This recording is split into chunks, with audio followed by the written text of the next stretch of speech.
Melissa Groves Azzaro, RDN, LD, CEO and founder of the Hormone Dietitian LLC, is an integrative dietitian who helps busy women with hormone imbalances, PCOS, and fertility issues regain regular, symptom-free periods and get pregnant naturally.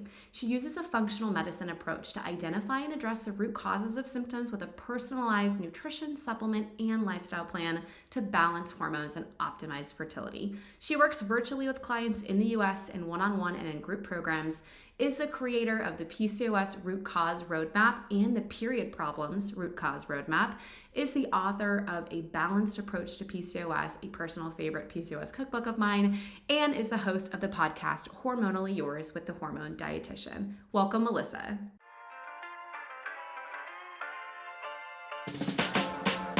You're listening to the Imperfect PCOS podcast, where we share no BS, science-backed strategies to put your PCOS into remission. I'm your host, Corey Ruth, aka the Women's Dietitian. Let's get into it. Melissa, welcome to the show. I am honored to have you. I know I was a guest on your podcast. Gosh, I don't even remember how long ago that was, but I feel like it's been a while. So much has happened. And I was thinking about, what can we talk about? I mean, what can we not talk about? You and I are really immersed in the PCOS world. And I was saying, there's no shortage of topics that we can dive into and have opinions on. So welcome to the show. I'm so happy that you're here and I can't wait to get started. Thank you so much for having me. We actually have we started our businesses around the same time, Yes. the same arena, the women's health PCOS niche. And so we've always been, colleagues and respected each other's work. And we actually remember, was it 3 years ago when we did? It was COVID times. Yeah, we did a collab with dietitians on getting started because we both get so many questions from dietitians. So it's nice to catch up. It's been a long time since we've chatted. Yes, I know. I was thinking about that too. Like that, we got to bring that back. That was such a cool resource. We were teaching, other RDs how to, what to know about PCOS and women's health space and starting your business. That was so much fun. Got to do that again. I want to start with, first of all, how you got into the women's health space and became an RD and then went into PCOS. You were in marketing, advertising, that world before. That's a big shift. How did that unfold? Yeah, going all the way back, I was a dance and English major. I have a BA in English and dance from Hofstra University in New York. And so cool. My goal was to be a dance critic. I've always been a writer. I've always enjoyed writing. And so I wanted to critique dance. Awesome. Till I realized there's one dance critic who works at the New York Times, and she does a really great job. And it's not a really big job market, shall we say. So I was pretty fortunate because Hofstra at the time was one of only two universities that had an undergrad publishing studies English. So I actually studied proofreading and editing and book layout and book promotion and all of that, and immediately got a job in publishing and hated it. And now you have a book. Yeah, now I have, which weirdly is marketed by Simon & Schuster, which is the company that I worked for. No way. Yeah, I was Stephen King's paperback editor's editorial assistant. I hated it because not that I hated him, he's lovely. Yeah. Actually. He's really nice. It's not you, it's them. Yeah. But you don't actually work on books anymore. They farm all that out to freelancers. So the publishing houses are more about schmoozing, the PR stuff. Yeah. And I was like, I want to be in the words, Yeah. So there's this random ad for a proofreading position, and it ended up being in pharmaceutical advertising. So fast forward a few years, I'm editing, I'm proofreading. And the creative directors are like, have you ever thought about writing? And I was like, well, I write a really good research paper and they're like, that's exactly what we need. So I rose Ah, the ranks in advertising and I was a VP by the age of like 32. I was wow. working in oncology, which is like the Mm. only way I lived with myself being, selling drugs basically. Oh, yes. So it I was feel like, that. okay, at least I'm selling drugs that are helping prolong Yes. life and for very, Right. but that Right. was really my You weren't first in career. like Viagra or I didn't work on Viagra. I worked on Viagra before that nice. got taken off the market, which is an arthritis medication, so a COX-2 inhibitor. And then I, moved into oncology. So I'm working on things like VEGF inhibitors and TKI. Mhm. So they're like these really targeted, very high science accounts. And I had never, I was always kind of like, I enjoyed science, but I didn't know Mhm. how much I liked science till I was writing it. And so Yes. that sort of like started putting it in my mind that, oh, I Mhm. really like this. So, advertising is exactly like it's portrayed in the Yes. media. Um, you know, working 90-hour weeks, I was traveling all the time, my own Mhm. hormone stuff. So, Right. I have PCOS, but there were a couple times I tried to go off the pill in my 20s and early 30s and couldn't Mhm. because I was just like Mhm. crippled. I was just on my couch Mhm.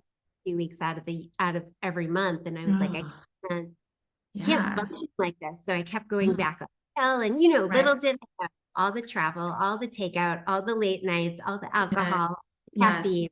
was Mhm. contributing to Yes. hormone issues. So when I started to, plan my escape from advertising, it was one of those kind of light bulb moments where it's like, I've always collected cookbooks. I've Mm. always, read nutrition books. I actually did the Institute for Integrative Oh, Nutrition cool. Yeah. in 2000. Um, Nice. and I came out of that thinking, well, that's interesting, but I'm not credentialed to Mm. help Sure. anyone. But when I was going through that program, there was a girl who was simultaneously going through an RD program. Mm. And Mhm. she was like, it's because I want to be able to, Ambitious. I want to be able to prescribe Yes. nutrition and supplements. And that got me thinking. So when I was like ready to make a break for it, Yeah. like, what can I do? RD was, I was like, what would it take to get there? And, Yeah. long story short, it took about 7 years to get there, but I Wow. got my RD at 40. Nice. Awesome. Yeah. Yeah. And then how I transitioned into PCOS, I was working at the office of a functional medicine dietitian who specialized in gut health. And she Okay. me anyone who is not a complicated gut case I would get. So, Oh, okay. which, with the dietitian office is mostly weight loss. People come in Right. wanting to know how to lose weight. And Yes. from a functional medicine perspective, you're looking at why Mhm. they lose weight. You're looking at what they're eating, you're looking at how Right. much they're moving, and you're like, this isn't adding up. Like, what's happening? Yes. When you're Right. doing the deeper testing and you're looking at things like sleep and stress level and Mhm. cortisol, thyroid and insulin. And so that Yes. was the first place I encountered a patient with PCOS. Oh, And okay. I got so mad because, I'm working with her, she's doing everything right, nothing's budging. Mhm. The research and there's like nothing, Yeah. it's either cut carbs, cut sugar, Yeah. eliminate everything, which is not, All or nothing. Mhm. yeah, for a lifetime. Right. Um, or, what the research says isn't super helpful either because Mhm. there's not a lot. No. So, I started digging into those root causes and what could we do to lower insulin resistance, to lower inflammation, to improve Mm. gut health, and then to balance those hormones that were imbalanced. So, I love it. that was really, I got hooked after that first patient because I was like, these people deserve better. Like they deserve Yes. better than what they're getting, which is Oh. just, Mhm. these crazy restrictive diets or doctors Mhm. not taking them seriously and just saying, Mhm. take the pill, come back when you want to get pregnant. And so, and Yeah. the thing that's so rewarding about PCOS, and you know this, is it's Mhm. really not drastic changes. It's these little Yes. Hmm. consistent changes. It's just focusing on the right things makes such a difference. So, Yes. Yeah. it's been really great working with this population. Totally. Yes. And I love that you are somebody who was, and I say this just because I have PCOS, but on the other side of the diagnosis and still recognizing how, frustrating it can be because obviously I was on the other side and feeling that same feeling, but also wondering, do my healthcare providers understand that you can't just tell me to eat less and move more? It doesn't work like that for me. It's never worked like that. So I love that you saw that and you sought that out as far as where you took your career. That is so amazing. Tell us there PCOS, polycystic ovary syndrome. There's so many misconceptions about it. And we can even start with the name. I mean, the name of it, so many people have been advocating for a name change because it's so misleading. We have so many women thinking that, they're big, grapefruit sized cysts that rupture and send them to the ER is from their PCOS. And every time I post about it, people really get so angry and, they're like, oh, you're gaslighting me. And I'm like, actually, no, like you can have both, but that's not your PCOS. So there's just so many misconceptions just because of the name. And now, with some of these newer guidelines coming out, we are, I hope, getting closer to a name change. I would love that because it really would just make everything, it would just illuminate so many things about the condition as a starting point. I believe, I think it was Dr. Laura Shaheen who, in an Instagram post, Yeah. had proposed polyfollicle syndrome, which first is Mm-hmm. fun to say, polyfollicle. Polyfollicle. It does. That is nice to But say. that's more accurate. There is Polyfolly. We're polyfollies. polypoly syndrome. Yeah. I like They're, it. immature Yeah. follicles that your body is having trouble ovulating. So they're Right. building in your ovaries, which is different from those functional Mm-hmm. ovarian cysts that are mainly driven by estrogen issues. Right. Ones that Yes. rupture and cause pain, that's estrogen issues. That's Yep. my part of like what I deal with, Right. not necessarily PCOS. Right. Although, let me Yeah. say, just because you have PCOS doesn't mean you don't also have Yes. disease. I do have people who have both. Oh, me too. Yep. Yeah. And that, it makes it a little more difficult when someone's dealing Mhm. with PCOS plus Right. endometriosis or Yes. PCOS plus, Mhm. PMDD or something, Yes. something else that's coming more from Totally. estrogen, progesterone imbalance. Mhm. Um, I've also seen, and I don't know if you've seen this, but I've seen a couple of people talking about the negative sides of potentially changing the name because Mm-mm. I see it's that been too. such a hard road to even get recognition for the condition and That's awareness true. of the Yes. condition. And we're still not there in terms of funding. We're still like It's true. 0.01% of funding goes to PCOS, which is Mhm. ridiculous considering it affects up to 20% of women. Yeah. Um, And it's the leading cause of infertility. I mean, that yeah, so there's a little, alone. and then there's all the arguments on the other side too about with the Androgen Excess Society wanting Mhm. androgens to be a criteria, where you have to have that. Because right now it's sort of Yeah. diagnosed. It's like you don't necessarily have to have high androgens. You don't necessarily have to have Hmm. ovaries. But yeah, it's sort of, Interesting. there's no real consensus out there. So, Yeah. it really goes back to how I treat people. I don't treat people with a PCOS protocol. It's not, you have Mhm. PCOS, this is the diet you follow, Yes. these are the supplements you take, this is the kind of exercise you do. We can't, Hmm. we have to look at people as Right. individuals who have a condition, and Hmm. then how that condition manifests is different in everybody. So Exactly. Exactly. Yeah, it has to be that individualized, super targeted approach because we all exist on such a spectrum with this condition. So what are, and I have it pulled up here. I need to post about this soon, but what are some of the guidelines that, that potentially are, I don't, they're suggested, as far as what they would want to change. I know there's like a mental health aspect, early detection in adolescence. I mean, there's a ton of stuff on there, and I was really happy to see at least it's, coming into conversation. Yeah, I still haven't done a deep dive into the entire new guidelines, but basically the international expert guidelines are, an attempt to come to a consensus Right. about what is PCOS, how to diagnose it, how to treat Mhm.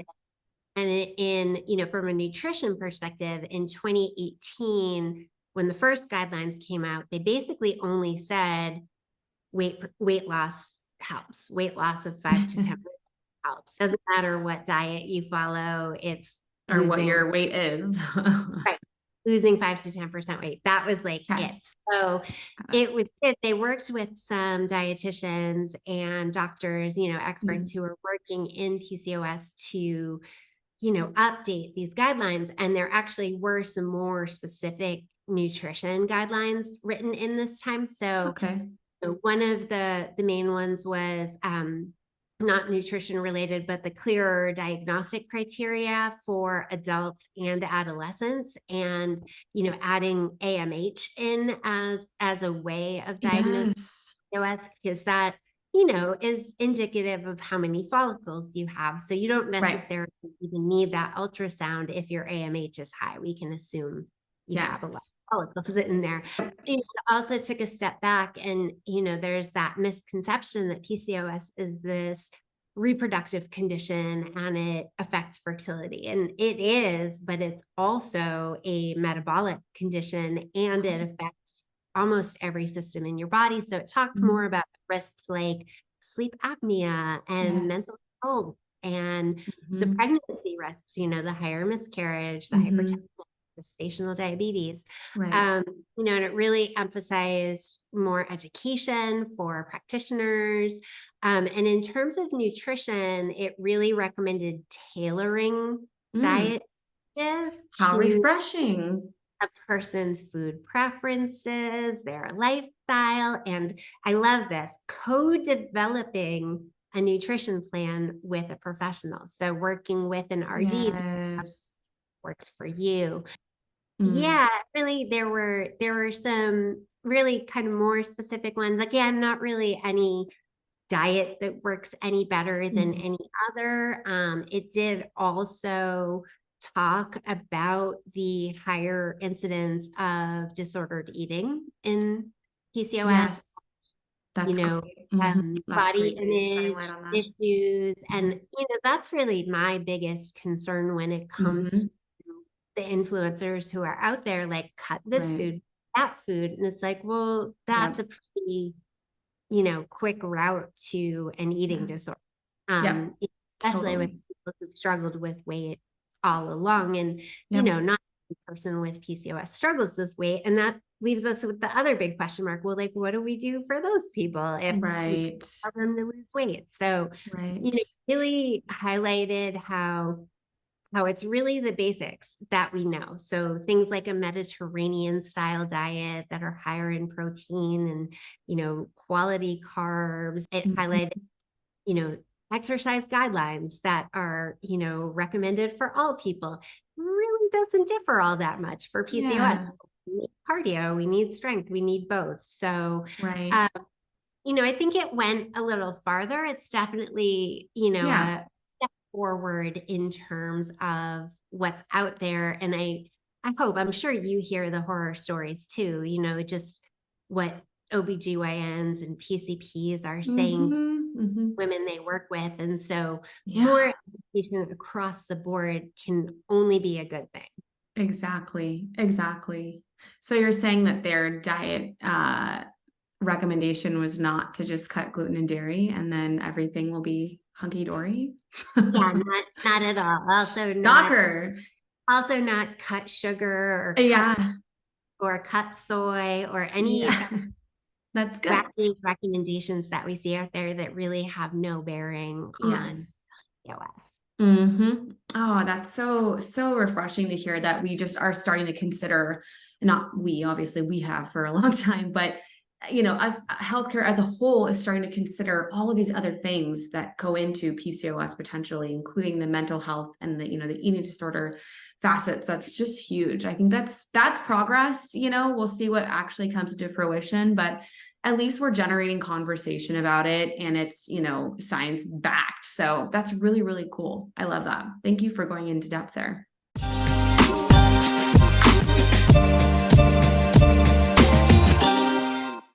There's no way around it. PCOS is complex and multifaceted. What we know about it, including how best to treat it, is constantly changing. That's why I've dedicated my life's work to helping women put their PCOS into remission. Inside my signature program, the PCOS Boss Academy, women lose weight permanently without restriction and master their most stubborn PCOS symptoms. If you're looking to get pregnant or want to be a mom in the future, my ultra-successful Get Pregnant with PCOS program supports moms-to-be every step of the way in conquering PCOS symptoms and bringing home the baby of their dreams. Plus, there's an additional weight loss mode to check into. These are all of the science-backed nutrition and lifestyle tweaks you need to improve your PCOS and change your life from a qualified healthcare provider and leading PCOS expert in the field. Ultimately, we are in control of our PCOS, and I would love to work with you inside one of my upcoming programs so you can step into the best version of yourself and start feeling like you again.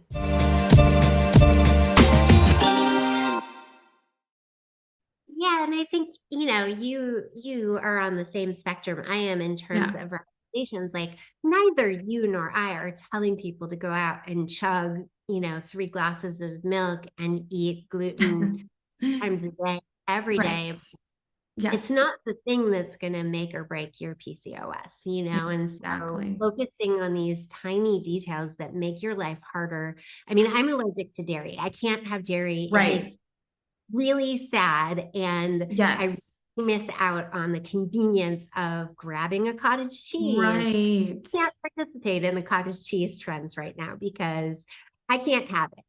I know you've got literally just ate this before our call. Yeah, so yes. Dairy is a super convenient source of protein, and protein is one of the things that I emphasize the most for PCOS and women's health in general. So, it's something you can grab from your fridge on the way out the door, and it makes your life easier. Why take that away from yourself if you don't have to? I know. Yeah. There was a time in my younger life when I was, thinking that I would do the vegan diet, and I did it for a long time, years. And I won't even go into depth or into detail as far as what happened to my poor period and my mental health. But anyway, it was so illuminating to go out to a restaurant and see how many dishes included either gluten and dairy, or either gluten, dairy, or both. And then I started to get into the gluten-free vegan. I mean, it was just too much. It was too much, and it was exhausting. And you really don't think about it until it's gone, how many,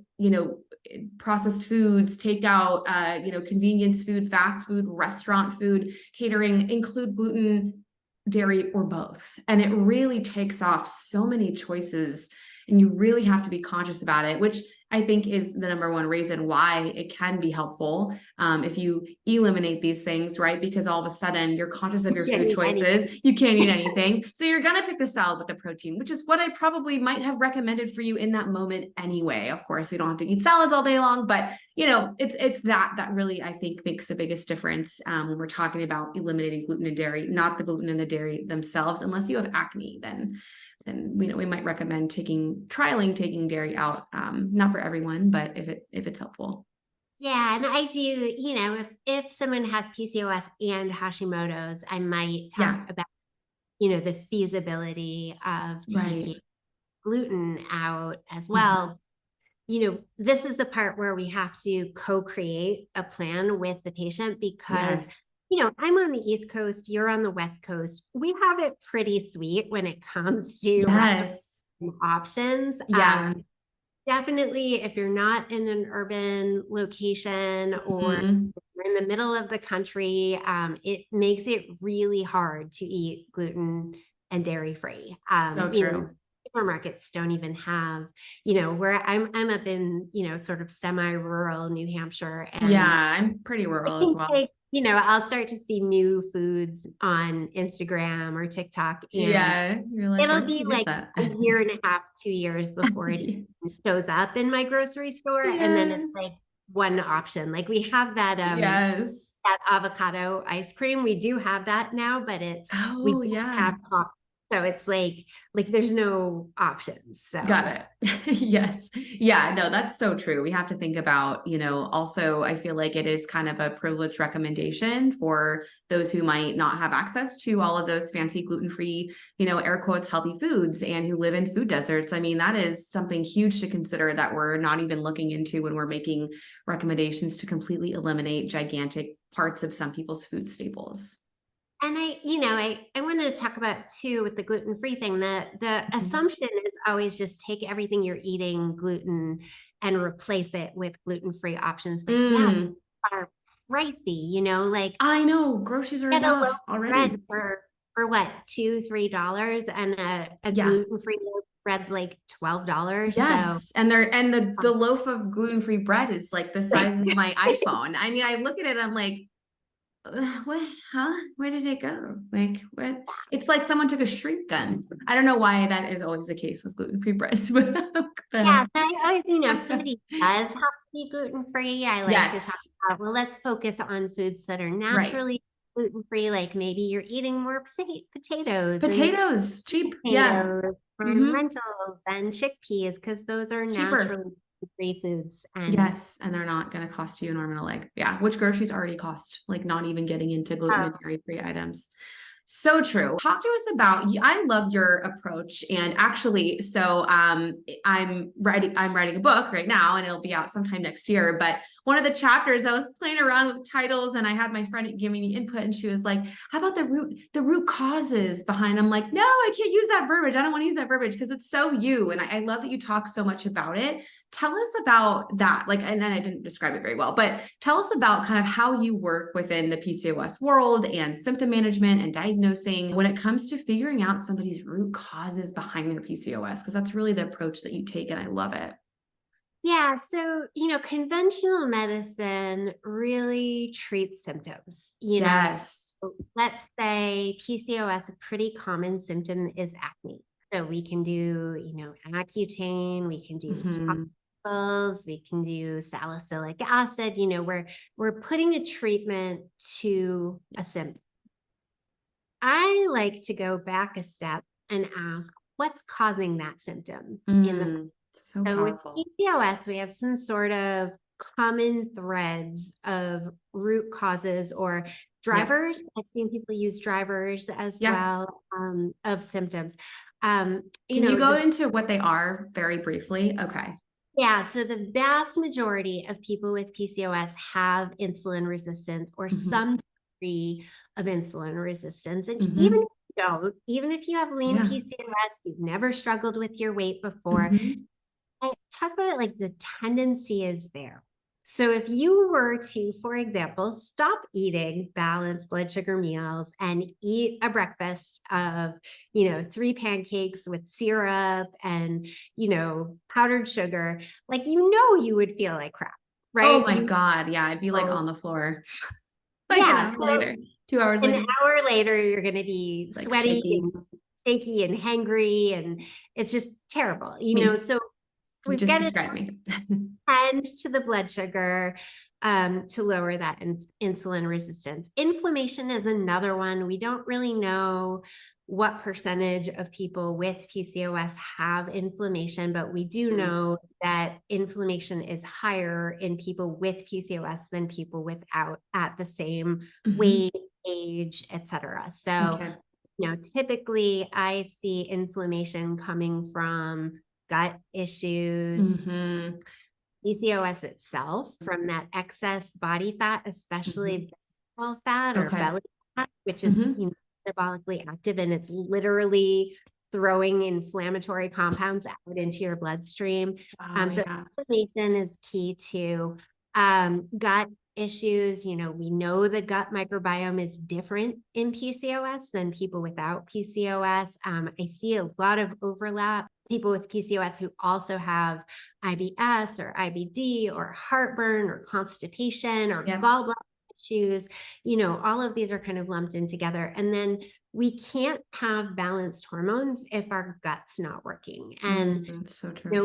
with PCOS, the hormones we're thinking about are the androgens. So I Yep. want to know which androgen. Is it mostly testosterone, which is Mm-hmm. coming mostly from the ovaries, and that's being driven mostly by insulin resistance, or Mm-hmm. is it more DHEA is your higher estrogen coming from the adrenals, and that's more lifestyle stress driven. So, we have to look at all of these, and it's different for everybody. So, when I'm looking at someone with acne, to go back to the Yes. example, I'm Right. not thinking what supplement can I give this person to Yes.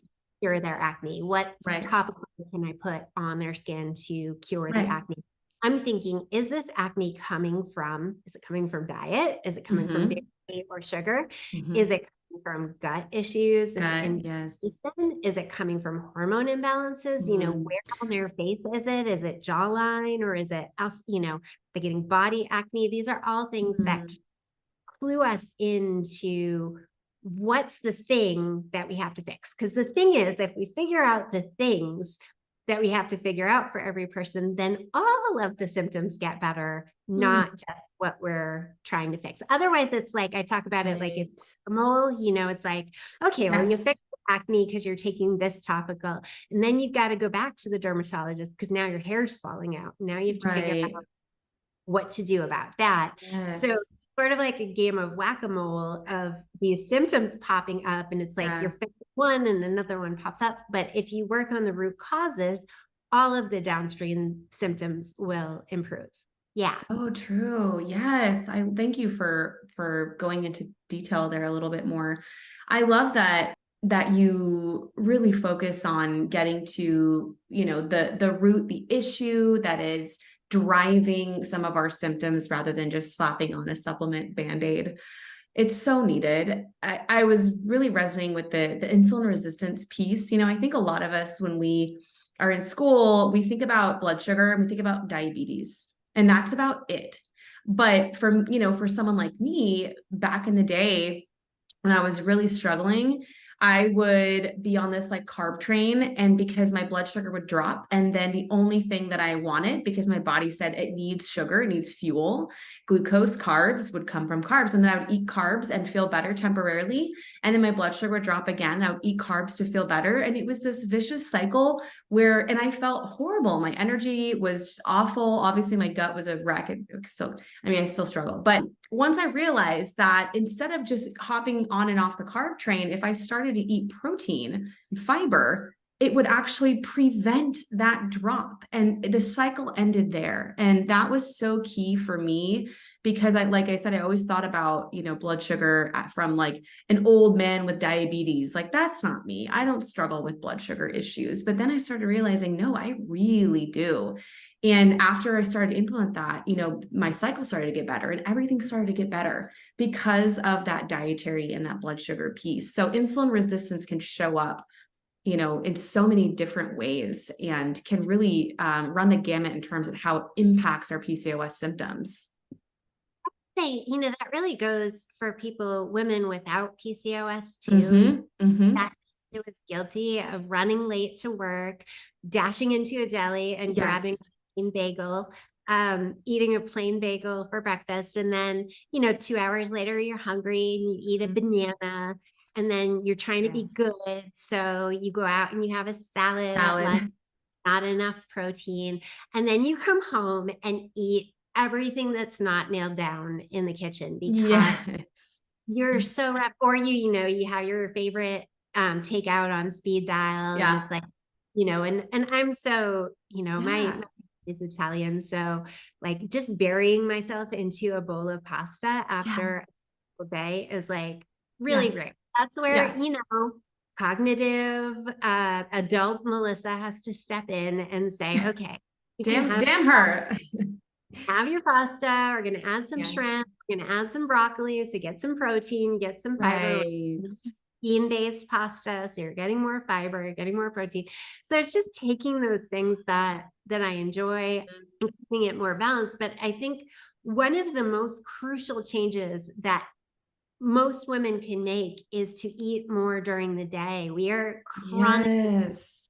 as women, Yeah. chronically eating way too little protein as well. And I think, Mm-hmm. I had my vegan experiment too. We I all have.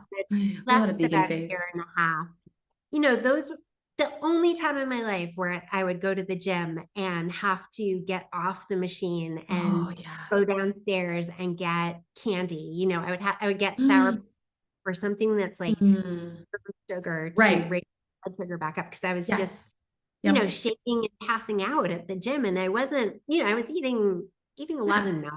I was probably eating Right. enough calories. It just And wasn't, fiber. Yeah.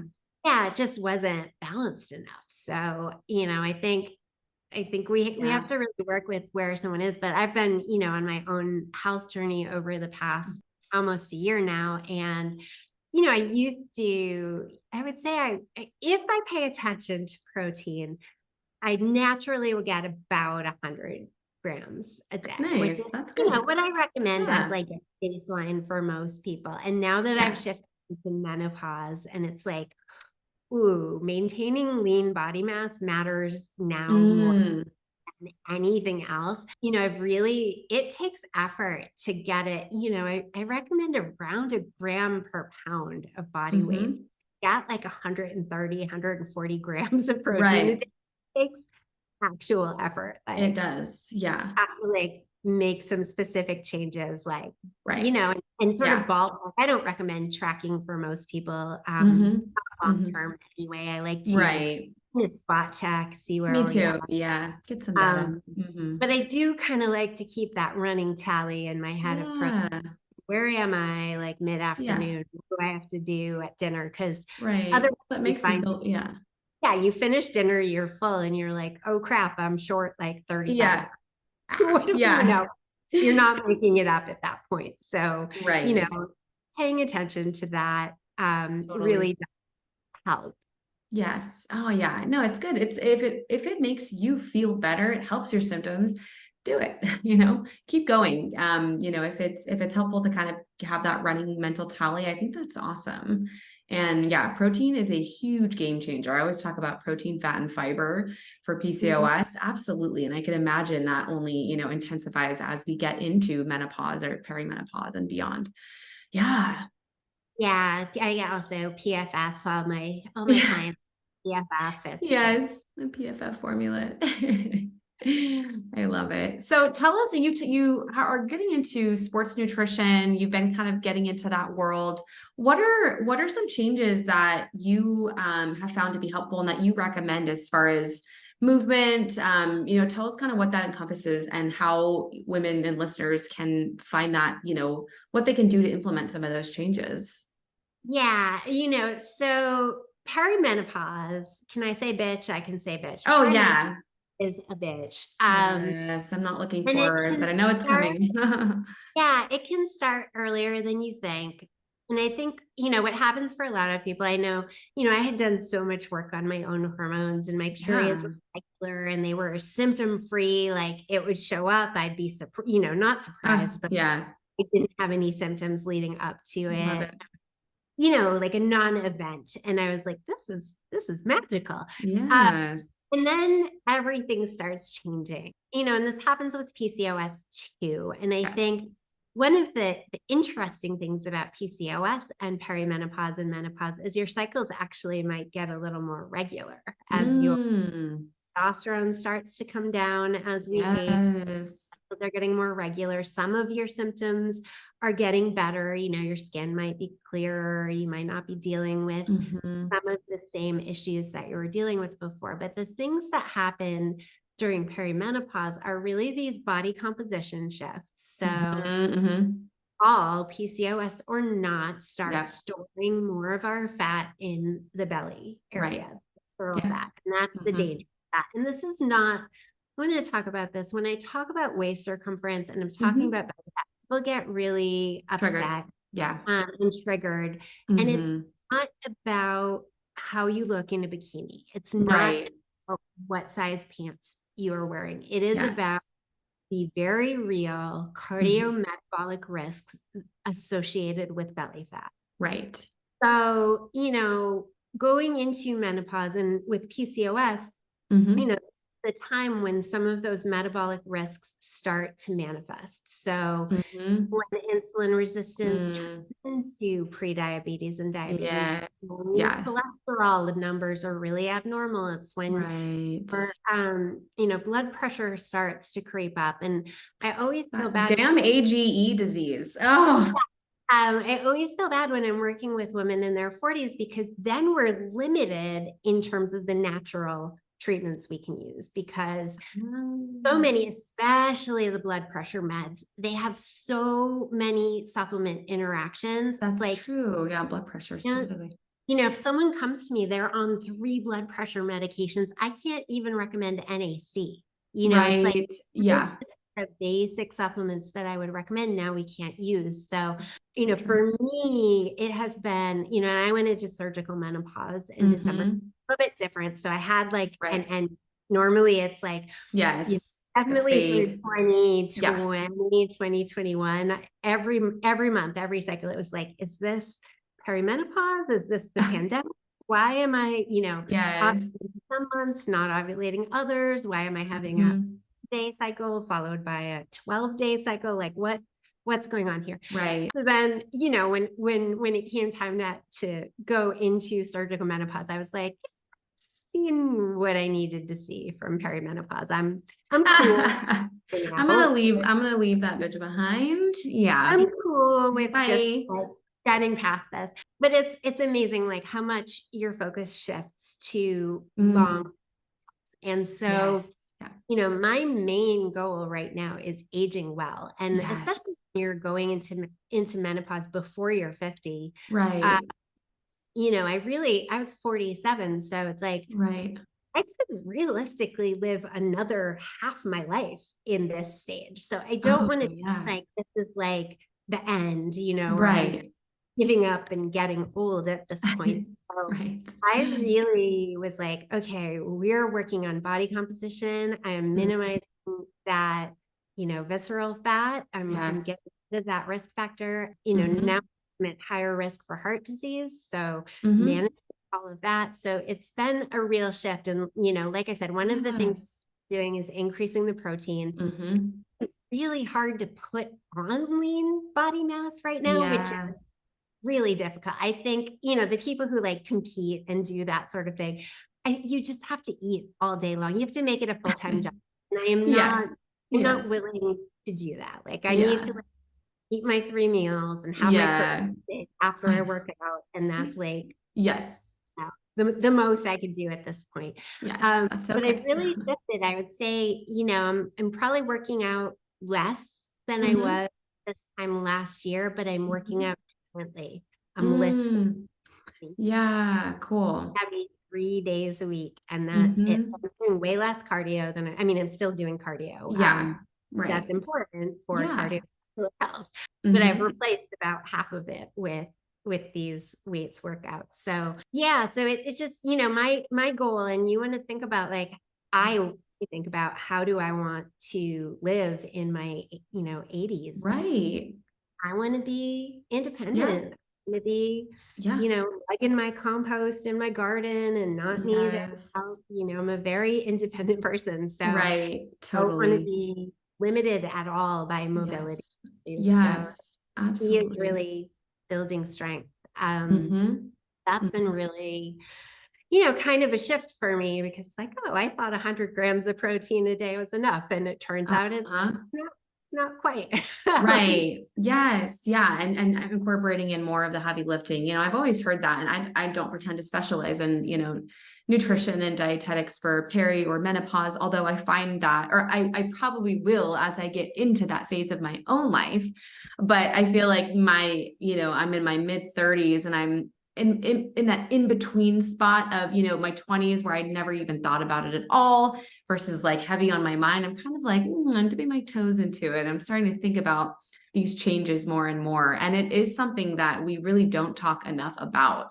And we all, most of us go through it. So it's, it's definitely something that needs to be closer, at the forefront. Yeah, it's definitely a topic of conversation with my girlfriends who, Yeah. in college together. And it's all just like, the things that start happening where you're like, let's just say you're in the sweet spot because you're in the spot where you've done enough work and things are pretty good. So like you're in the sweet spot till about 43. Yeah. Yes. I know it's coming. I know it's coming. Yeah, I was talking to my best friend. My grandma lives down the street and she'll be 94 in January. So I don't know. I feel like so many of us are so far away from our families these days. We live in separate cities. We don't really get to see our grandparents like into old age, and it's been very interesting, and definitely I've kind of thought a lot about what do I want to incorporate that she didn't, or what do I want to do that she did, and it's been a really interesting journey and just thinking about all of those things. Yeah. Yeah, I'm kind of getting to see it firsthand. My mother Yeah. turned 80 this year, and Hmm. she's always been very social and very active. And Hmm. the first year where she said herself, she's like, I feel like I'm old now. Yeah. I Yeah. actually feel old now. So I see Yes. the limits with her Hmm. mobility. Right. Like, if we know better, I mean, I think, we've got my mom's age where they were doing, probably your mom too, doing the Hmm. Jane Fonda, in the living. Yes. Totally. Um, Uh-huh. but before that, exercise wasn't a real thing because people Right. active jobs. And Yes. so Yep. moving forward, I think we're gonna see the sort of lies that were sold to women about, Yes. we were the fear of God put into us about getting too Yes. busy, or these ridiculous, Right. like, it is so hard to get bulky if you're not taking like steroids. I So know. Yes, it really is. I wanted to ask too, as we kind of close out, what are your thoughts on HRT, on hormone replacement therapies? yeah, so again, I'm not an expert at all. Sure. Dietitians can't prescribe. Right. Um, where I was going into menopause early, the Hmm. recommendation was that they want me on estrogen at least until I turn 52, because Okay. that's the average age of menopause. Got So now it. menopause. So, I'm looking at 5 years, but the doctors, the menopause specialists that I follow, and the doctors, they don't really put an endpoint on it, because if it helps you feel better, then, Yeah. why choose an expiration date on feeling better? In Right. terms of lowering risks, in terms of lowering Yeah. the vascular risks, the brain risks, and the Mhm. bone health risks, which are, come along with menopause. 52 is, what they recommend. And Mhm. then it's very different. So, some people just are on estrogen, some people are on estrogen and progesterone, other people might need DHEA or testosterone support. Mm. It's definitely been a journey getting my own hormones, to Right. a good place. They're not Mhm. there yet. They're Yeah.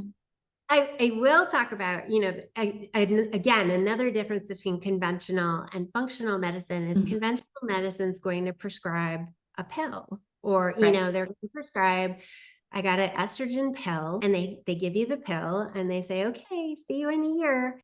And so I know, because of who we interact with, and Yes. I knew that wasn't enough. So I reached Right. out to a naturopath who specializes in women's health and hormones, and Cool. she tested my estrogen. What a revolution, right? Like, you're taking, Wow. let's test Shocking. it and Huh. see if it's working. So we tested my estrogen. This was like 3-4 months after taking it. Estrogen was non-detectable on a blood test. Oh I had my God. none in my What? body. So it's like, no wonder I'm having sweats and, brain fog, Yes. trouble finding the right words. So, we put me on a Ay, different ay, form, ay. a transdermal or cream or a patch Mhm. Got is the it. way people go. So, Hmm. and again, it just takes reaching out to someone who can help and someone you trust. And I was pretty fortunate to, know of someone who's licensed in my state who could manage it for me. Awesome. I don't, conventional medicine's for treating me when I'm sick. Yeah. Functional medicine is for wellness and prevention. And Yes. Love it. in my mind, we need both. We need a Oh, combo. yeah. Absolutely. Mm. Yeah, another example of where, naturopaths and dietitians can step in and shine. Yeah, and again, That's I think we awesome. really work well together. And I think, Yeah. that was another takeaway from the expert guidelines. Hmm. 2018, I loved the conclusion because it basically said it takes a village, and it listed all the Mm. signals that someone with PCOS might want to have on their Hmm. PCP, a GYN, a reproductive Hmm.